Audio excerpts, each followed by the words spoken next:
Fellow Toastmasters, let's play a little game called Guess the Year. I'll give you 3 clues and see if you can figure out what year I'm talking about. Clue number 1.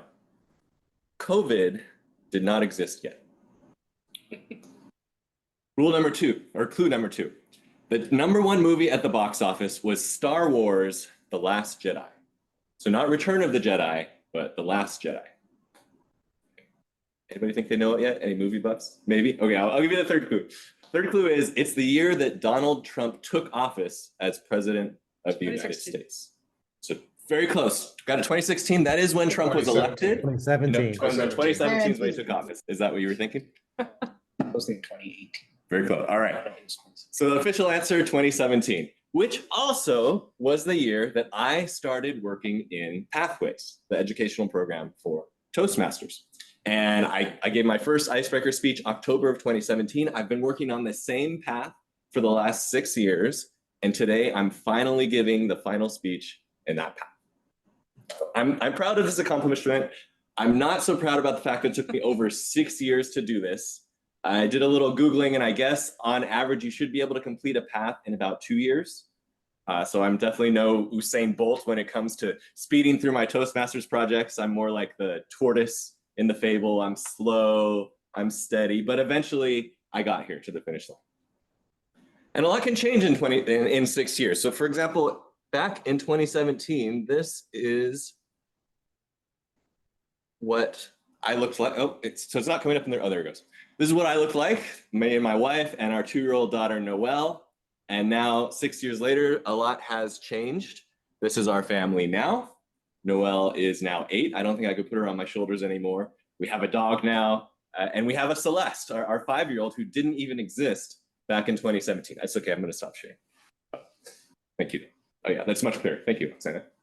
So a lot has changed over the last 6 years. I've learned a lot along the way, and the objective for my speech today is to share with you some of the things that I've learned. So I'm going to relate 3 tips about speaking and leadership, things that I've picked up while working on my path over the last 6 years. Tip number 1, the key to giving a winning speech. Now, this is something that I didn't figure out on my own. I was taught this by a guy named Ryan Avery. Do you know who Ryan Avery is? Ryan Avery was the world champion of public speaking in 2012. He won at the international level. After he won, he went around, toured all these different Toastmasters clubs. He came here to Sacramento and he gave a keynote speech about his journey, how he became the world champion of public speaking. What he shared was, leading up to that competition, he did a ton of research. He went out and he found recordings of all of the past international champions of public speaking. He looked at all of the winners, and he also got the recordings of all the people who took 2nd place and 3rd place. And then he took meticulous notes and tried to find the patterns, the commonalities. What is it that all these winners had that all the 2nd and 3rd place people did not? One of the key things that he noticed was that all of the winners gave a speech that was about a story about how they learned a lesson from someone else and how that lesson changed their life.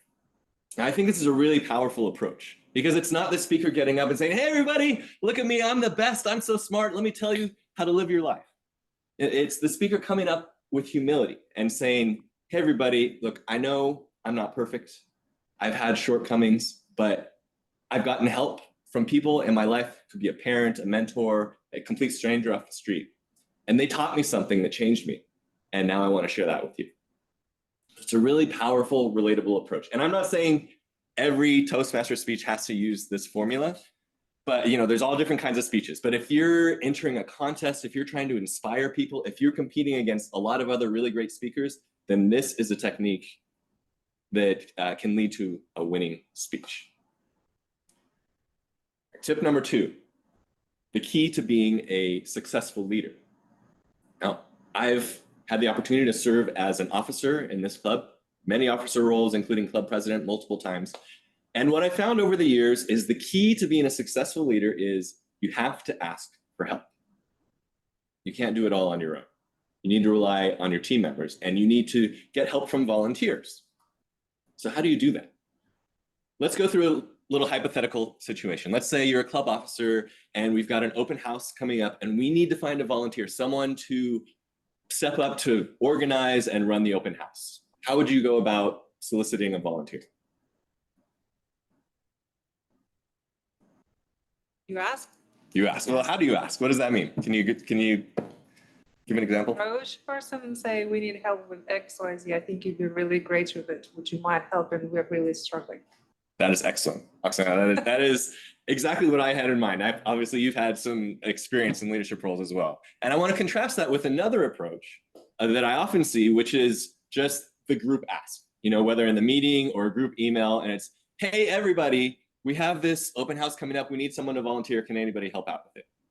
And that's a fine approach. It's really easy. It's really quick. And every once in a while you get lucky and someone raises their hand and says, sure, why not? But it can backfire as well. A lot of times you just ask everybody and everybody's thinking, oh, well, I'm sure someone will respond to Phil. I don't have to worry about that. And then you as the asker, you're sitting there for days or a week, not hearing from anybody. You don't know what's going on. It really slows things down. So I love the direct ask. Takes a little bit of thought up front. You got to think about, well, who would be the ideal person for this role? And then approaching them one-on-one, whether that's in person or an email or anything, but an individualized message says, hey, I think you would be great for this for reasons A, B, and C. Do you think you could help out? And you will always get a response quickly. It might be a no, but it might be a yes, but at least you're going to get a response quickly and you can keep things moving along. So that's the asking for help technique that I like to use and that Oksana likes to use as well, that I think will enable you to get help more quickly, and getting help is the key to being a successful leader. Tip number 3. The key to staying engaged in Toastmasters for the long term. Now, I've been working on this path for 6 years, and even before Pathways existed, I was in Toastmasters before that, the old program where they would mail you manuals in the mail, and then you'd work through those. And I keep coming back. Many, many years I keep coming back. So why do I keep coming back? How am I not bored out of my mind coming back to the same room every week, the same meeting, the same agenda every week, week after week?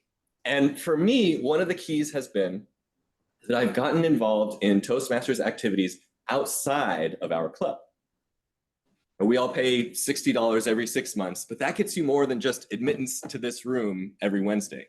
You get access to all of the benefits that Toastmasters International has to offer. So how are some ways that you can get involved outside of the club? It's really easy, actually. One of the easiest ways is with speech contests. I think this is timely advice because we're approaching contest season. It only happens once a year. The end of this month, we're going to have our club contest. And then in March is the area contest. In April is the division contest, district contest, and the district contest after that. So this is a great time to get involved and get exposed outside of Roseville Rappers.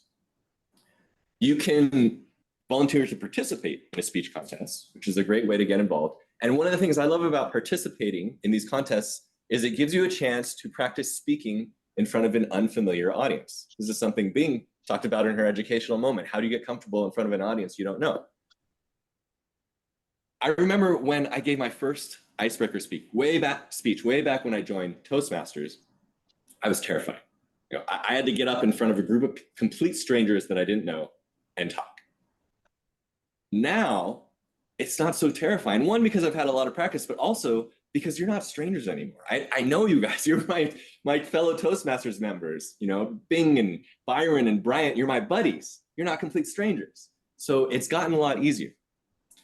And that's good and bad. The bad part is I want to kind of challenge myself a little bit. I want to break out of my comfort zone. I want to get practice talking in front of people I don't know, because that's more like a real world situation. So if you enter a contest, you have an opportunity to give a speech in front of an audience outside of our club. It's a really great experience. Now, maybe you're not ready to compete in a contest. Swaroop, you just joined our club. I'm not expecting you to go sign up to participate in a contest. You could if you wanted to, but not expecting it. You can still get benefit out of contests just by attending them. And what that gives you is an opportunity to see other speakers from outside of our club.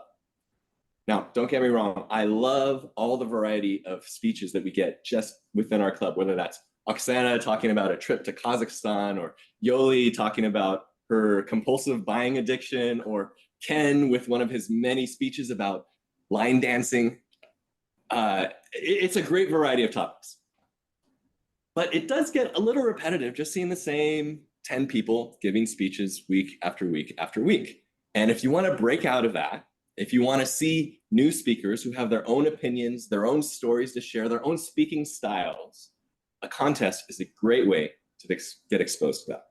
It's completely free. It's really easy. Most of them now are online. You can join from your home or you can go in person. And it's really entertaining. It's a great way to spend a couple hours on an evening. So those are a couple of ways, or really the main way to get involved outside of the club is through speech contests.